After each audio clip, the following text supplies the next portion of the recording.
Hello everyone, my name is James Ryan and I'm here to play for you technically modded Minecraft. And yeah, that's basically how the transmutation table works.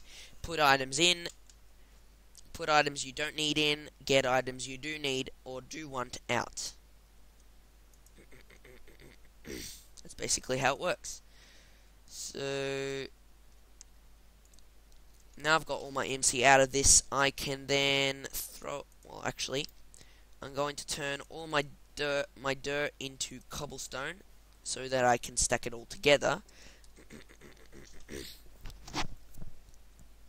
One of the things that happens after you start getting into the equivalent exchange, start playing around with equivalent exchange, is not only do items become equivalent exchange, not only do items become equivalently exchangeable within the game, but even in your head, you don't start to see the value of having specific items, but rather you just see everything as the same thing, energy just able to be turned into other things, and you say, well, I don't have this, it doesn't matter, I've got a whole load of diamonds here, that's great, that's worth everything.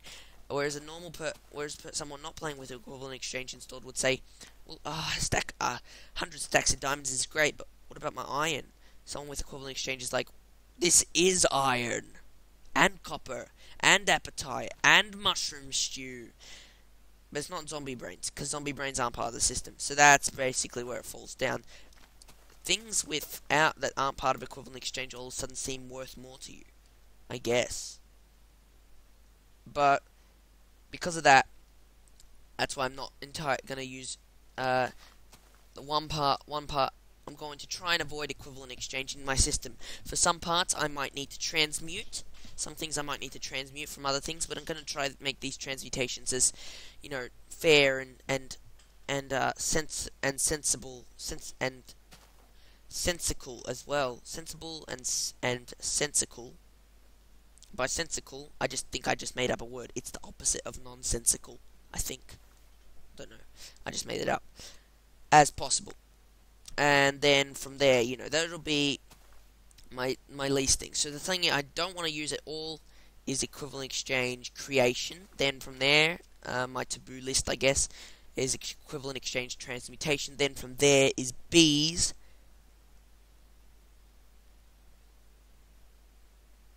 And then quarries, etc. And then farming. So most things I want to get through through farming, bees, and quarries. I think I'll keep those all even.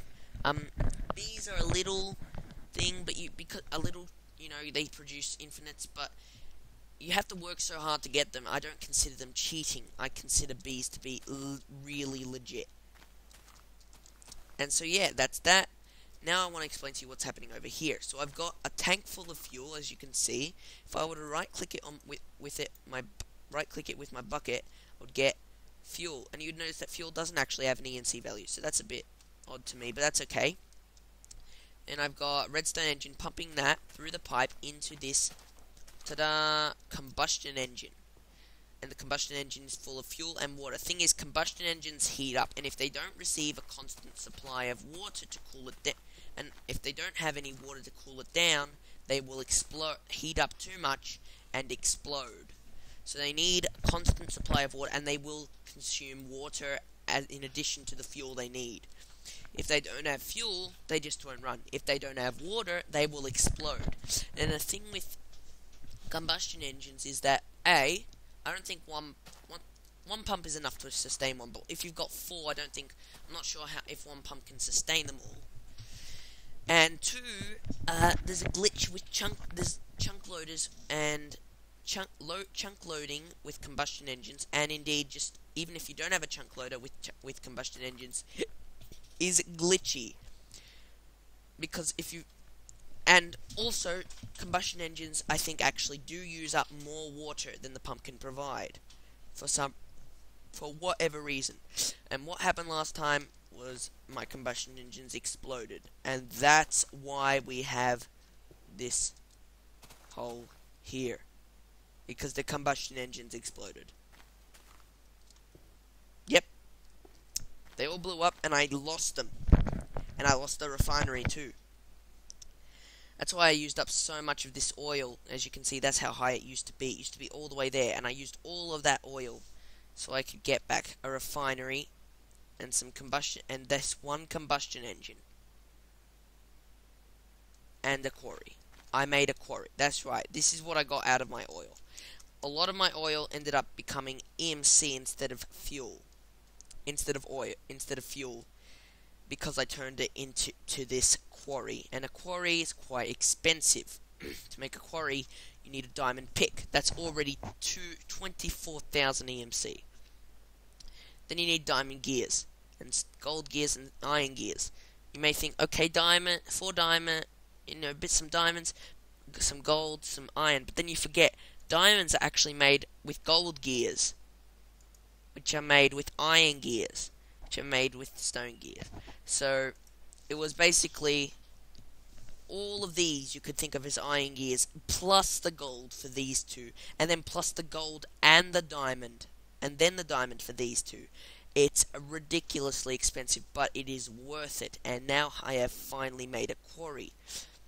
Now, the one thing I want to do is, instead of turning this combustion engine on,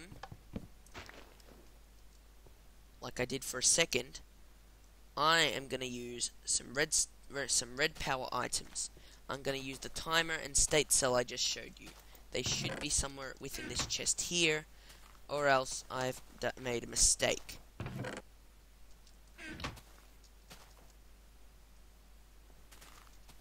I'll tell you one thing. I don't know where they are. I'll tell you what I do know.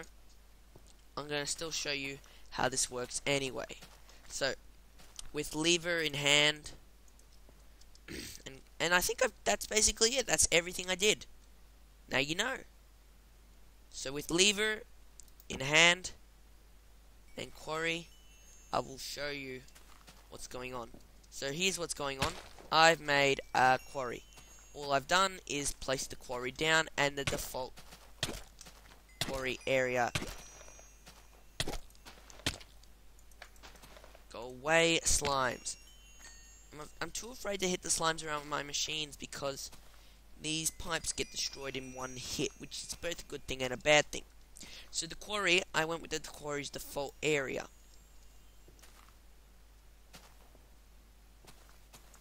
I think I better destroy this quarry. I don't like the way things are going with it. So let me get myself a pickaxe. Oh, what's in here? No? Something weird happened here. I don't know what's happened to my items, but it's okay. If I do this, if I put some arrows in, I should be able to get myself a pick. I think. Apparently not so.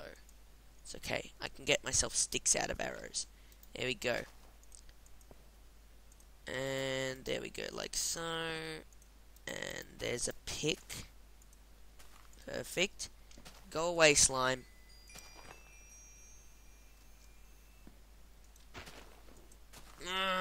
So hard to hit. These tiny ones. You don't have that with normal slimes, I think. Because normal slimes, I don't think, actually go that small. Oh, man. I can't wait till I start doing some vanilla stuff. Because, basically, over the holidays, I was watching a whole load of vanilla Minecraft. And I can't wait to incorporate these vanilla systems into my non-vanilla systems, and together, modded and vanilla forever, is just going to be great. What I'm going to do is I'm going to get rid of this quarry. It is glitching somehow. It is seriously glitching out on me. Okay, everything is fine. Alright, so basically, here's how a quarry works. Ignore that floating thing. It's a glitch. Here's how a quarry works. You place it down, and it will make a frame around it, like so. Okay? So far, so good. Then, do I have a chest? I don't have a chest just yet, but I do have one here, actually. So if I get a chest, I'll place it right here, and I'll just get some item pipes. There we go, some cobblestone transport pipes. Actually, I don't need to, because the quarry will actually also eject to adjacent inventories. Now, combustion engines are pretty powerful. They supply 8